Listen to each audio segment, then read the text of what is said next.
Hi everyone, I want to speak some from our Bible reading for today. We finished Luke chapter 8, and there are some wonderful things in it. If you haven't had your quiet time yet, get into the Word as soon as you can. Let the Lord speak to you. God's Word will direct you and strengthen you for all that He calls you to do. In this chapter, Jesus meets a man who was demon-possessed. He lived among the tombs, had no home, and wore no clothes. His life was completely broken. But after Jesus delivered him, Luke 8:35 tells us, they found the man sitting at the feet of Jesus, clothed and in his right mind. What a transformation. The people were afraid, though, and asked Jesus to leave. They weren't ready for change.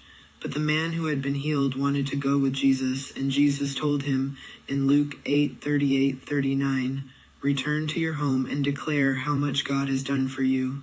And he did. He went throughout the whole city proclaiming what God had done. Another powerful moment in that chapter is the woman who had been sick for 12 years. Luke 8:43-44 reads, she came up behind him and touched the fringe of his garment, and immediately her discharge of blood ceased.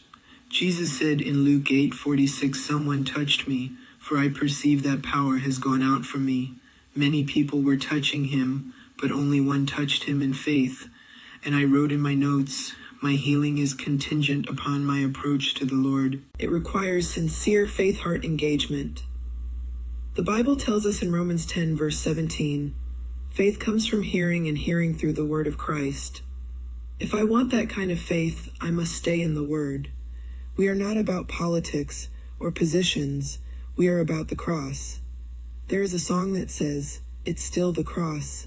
It's still the blood of Calvary that cleanses sin and sets the captive free. That is our message in Bible for food.